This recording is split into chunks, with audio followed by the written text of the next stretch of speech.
నేను చూసినంత వరకు కూడా నేను ఏమబ్బా ఇప్పుడు బీసీలు ఎప్పుడు తెలుగుదేశం సపోర్ట్ చేస్తారు ఇలా అనుకునేవాడిని. కాంగ్రెస్ వచ్చినప్పుడు కూడా నేను అనుకునేవాడిని ఎక్కువ ఎందుకు ఏం అట్రాక్షన్ అది ఇది అనేసి ఏముందో తెలంగాణలో గౌడ్స్ కానీ వీళ్ళంతా చేస్తా ఉన్నప్పుడు అనుకుంటా ఉంటాయి. ఇప్పుడు బీసీ ఓట్ బ్యాంక్ ఆల్మోస్ట్ చాలా వరకు కట్ చేశారు కదా చంద్రబాబు జగన్ గారు.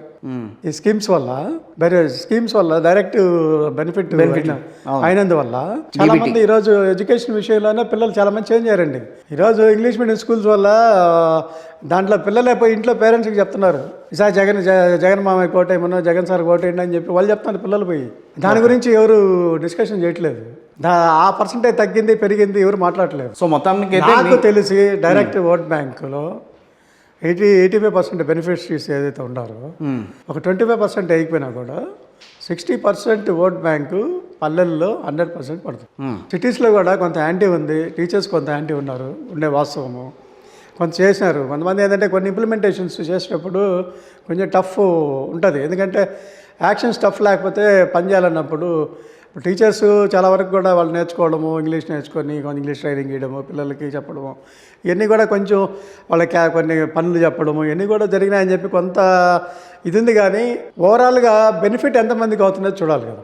ఓకే, బెనిఫిషియరీ ఎంతమంది అగెనెస్ట్ కొంతమంది కాంట్రాక్టులు బిల్లులు ఇట్లేదని చెప్పేసి బాధపడుతున్నారు. అవును, అవన్నీ కూడా మనం మార్కెట్లో ఏదైతే చూస్తున్నామో అవన్నీ కూడా కొన్ని ఎలక్షన్ లోపల క్లియర్ చేస్తే వాళ్ళంతా సపోర్ట్ చేయరన్నా మీరు చెప్పేది. ఎలక్షన్ లోపల వాళ్ళకి ఇవ్వాల్సిన బిల్లులు అన్నీ క్లియర్ అయితే సో మీరైతే మాత్రం మళ్ళీ వైఎస్ఆర్సీపీ గవర్నమెంటే వస్తుందని కోరుకుంటున్నానంట. 100% జగన్ గారి నాయకత్వంలో వైఎస్ఆర్ కాంగ్రెస్ పార్టీ రావాలని కోరుకుంటున్నాను. చంద్రబాబు గారు ఎందుకంటే దేశానికి ఒక దిశానిర్దేశము ఏ విధంగా చేయాలో ఒక పొలిటీషియన్ అనేది ఒక రాజకీయ నాయకుడు, ఒక ఎమ్మెల్యే కానీ ఒక జడ్పీ చైర్మన్ కానీ ఏ విధంగా ఉండాలి, ఏ విధంగా ప్రజలతో అనుక్షణం వాళ్ళ దగ్గరుండి వాళ్ళకి ఏమి చేయాలనేది ఆలోచింపచేయాల్సి దీన్ని ఒక ఫోకస్ని తీసుకెళ్ళాడు. కాబట్టి నేను 100% జగన్మోహన్ రెడ్డి గారు సీఎం గారిని కోరుకుంటున్నాను. కాదు, అటు పక్కన జగన్ గారిని చూసాం, ఇటు పక్కన చంద్రబాబుని చూసాం, వాళ్ళిద్దరూ ఏం చేయలేకపోతున్నారని చెప్పి జనం మాట్లాడుకుంటుంటే మీరు ఆల్టర్నేటివ్ ఎవరున్నారండి?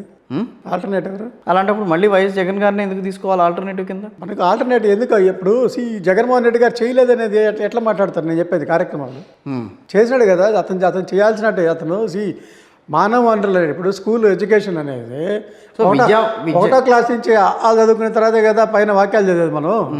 సింపుల్.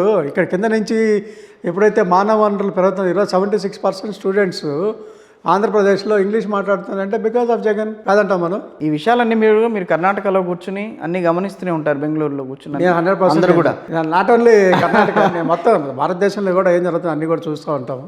ఓకే, దేశం అంటే ఒక ఇది ఉండేది నాకు చిన్నప్పటి నుంచి కూడా ఇంట్రెస్ట్ పాలిటిక్స్ అంటే, బట్ డైరెక్ట్గా ఎప్పుడు ఇన్వాల్వ్ అయింది లేదు. వెనకాలని సపోర్ట్ చేసేవాడిని. ఏదో కర్ణాటక పొలిటీషియన్స్ కూడా అందరూ కూడా చాలామంది తెలుసు, కానీ నేను ఎప్పుడు నా సొంత పనులు కానీ ఏది కానీ నేను పోయేది లేదు. ఎవరికైనా ఏదైనా ప్రాబ్లం అయితే పోయి మాట్లాడడం తప్ప. కానీ ఆంధ్రప్రదేశ్ పరిస్థితి చూస్తే బాగుంది అనిపిస్తుందా ఈ రోజున? వస్తుంది, డెవలప్ అవుతుంది, మళ్ళీ నెంబర్ 1 స్టేట్ అవుతుంది. సన్ రైజ్ స్టేట్ అని మాట్లాడతారు కదా మన వాళ్ళు కొంతమంది నాయకులు. సన్ రైజ్ ఏ విధంగా ఉంటుంది అనేది నెక్స్ట్ 5 yearsలో దాని రిజల్ట్స్ అయితే కనబడుతుంది. ఓకే, ప్రజెంట్ ఈ 5 సంవత్సరాలు చేసిన సబ్జెక్టు నెక్స్ట్ 5 సంవత్సరాల్లో ఈ రిజల్ట్స్ కనబడుతుంది. సో మళ్ళీ కంటిన్యూ చేస్తేనే ఆ రిజల్ట్ కనిపిస్తుందని అంటారు? కనబడుతుంది, 100% కనబడుతుంది. ఓకే, ఇప్పుడు జగన్మోహన్ రెడ్డి గారిని 1,00,000 కోట్లు తినేశారని చెప్పి ఇన్ని మాటలు మాట్లాడినారు కదా. 1,00,000 కోట్లు తినేసి అంత తెలివైన ఇండస్ట్రియలిస్ట్ అయినప్పుడు ఇండస్ట్రీస్ డెవలప్ చేసేది ఆయన తెలీదా? బేసిక్ మాట్లాడతాం. Is also an industrialist. ఆయన తెలియదు ఏం లేదు.